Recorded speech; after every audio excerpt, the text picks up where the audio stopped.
Europe 1.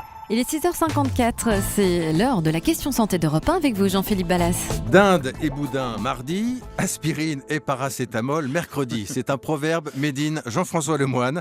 Et c'est paraît-il le régime de la France ce matin. C'est ce qu'on appelle la gueule de bois ou la crise de foie, Jean-François Lemoyne? Les deux, mais plutôt de façon impropre. Alors, dans les lendemains de réveillon qui déchantent, les Américains disent qu'ils ont mal au cœur, vous connaissez bien ça, les Anglais qu'ils ont l'estomac à l'envers, et les Français, eux, qu'ils souffrent d'une crise de foie. Et le médecin, il dit quoi?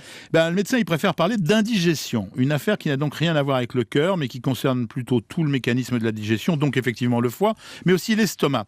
Et c'est vrai que lorsque tout va mal en France, on aime bien trouver un coupable. On a, après le foie gras en vedette, c'est le foie tout court qui endosse la responsabilité des malaises. Et vous nous parlez de véritable injustice pour le foie? Oui, parce que les médecins le surnomment le prince de l'organisme. Il est capable d'encaisser les pires tourments sans se plaindre. Schématiquement, Jean-Philippe, le foie détruit à 80% continue à fournir la presque totalité de sa besogne. Mais malade à 81%, c'est la mort inexorable en l'absence d'une greffe. Et même dans ce domaine de la greffe, savez-vous qu'il est capable de se régénérer et qu'à partir d'un petit morceau, l'organisme nous en fabrique un tout neuf. C'est formidable, non? Défense et illustration du foie. Un foie qui est très sensible à l'alcool, évidemment. Oui, puisque c'est une usine de traitement de déchets, en particulier toxiques.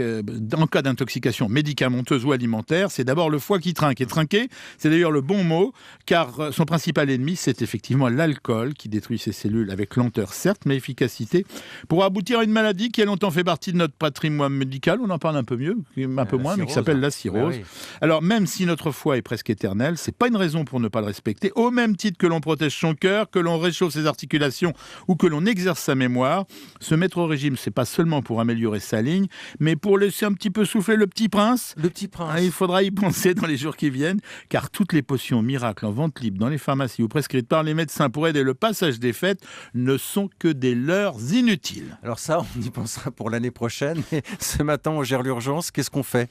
Ça commençait pour ceux qui suivent mes chroniques il y a quelques heures. Il fallait au moment de se coucher le faire avec une bouteille d'eau sur la table de nuit, après avoir pris un comprimé de paracétamol. Car la gueule de bois, comme vous le dites, n'est en fait qu'un gros mal de tête dû à une déshydratation. Alors on va peut-être pas faire d'humour si tôt, mais être déshydraté quand on a trop bu, ça semble un peu paradoxal. Non, parce que l'alcool supprime les effets d'une hormone qui contrôle le volume de nos urines. En clair, on urine une plus grande quantité de liquide que ce que l'on boit. On boit 1,5 litre de champagne et on urine 2 litres de liquide. C'est logique, c'est une déshydratation. Et je retiendrai que Jean-François Lemoyne surnomme son foie le petit prince. Oui. C'est très joli. À demain. Merci.